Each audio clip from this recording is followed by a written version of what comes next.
మంత్రి నేను ఇవాళ రేవంత్ రెడ్డి గారిని సూటిగా ఒకటే ప్రశ్న అడుగుతున్నా. అయ్యా మీ టాయిలెట్ మీరే కడుక్కుంటున్నారా? మీ ఇళ్లల్లో మీ టాయిలెట్ మీరే కడుక్కుంటున్నారా?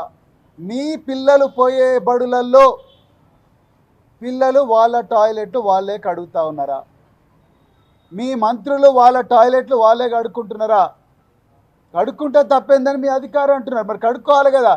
నేను మొన్న కూడా స్టేట్మెంట్ ఇచ్చిన రేవంత్ రెడ్డి గారు మీరు ఆదేశాలు ఇచ్చినందుకే ఈ అధికారి చాలా నిర్భయంగా ఎస్సీ వర్గాల మీద వివక్ష చూపుతూ ఉన్నది. ఎవరి టాయిలెట్లు కడుక్కోవడానికి వ్యతిరేకం కాదు రేవంత్ రెడ్డి గారు. ఈ దేశం పుట్టక ముందు నుంచి ఈ మానవాళి ఉన్నప్పటి నుంచి పేద వర్గాలు వాళ్ళ టాయిలెట్లు వాళ్ళే కడుక్కుంటున్నారు. వాళ్ళ టాయిలెట్లే కాదు, సమాజం టాయిలెట్లు అంతా కూడా ఈ దేశంలో వాళ్ళే కడుగుతున్నారు. మీకు తెలియకపోతే తెలుసుకోండి చరిత్ర. ఇవాళ వాళ్ళు ఎన్ని రోజులు రా బాబు ఈ పని, ఎన్ని రోజులు రా ఈ పారిశుద్ధ కార్మికుల పని చేయాలి, ఎన్ని రోజులు ఈ బాంఛన బతుకు ఉండాలి, ఇప్పుడన్నా మాకు మరి విముక్తి రాదా అని చెప్పి ఆనాడు మరి గురుకులాలు పెడితే ఆ గురుకులాలను కేసీఆర్ గారు చరిత్రలో ఎన్నడూ లేని విధంగా 1000 గురుకులాలుగా మార్చి ఈ పేద వర్గాలు ఎర్ర బస్సు ఎక్కలేని కుటుంబాలు ఎయిర్ బస్ ఎక్కాలి, ఏరోప్లేన్ ఎక్కాలి, విదేశాలకు పోవాలి, ఇంగ్లీషు చదువుకోవాలి. ఉన్నోళ్ళ పిల్లలే కాదు పేదోళ్ళ పిల్లలు కూడా కంప్యూటర్ ఇంజనీర్లు కావాలి, డాక్టర్లు కావాలి,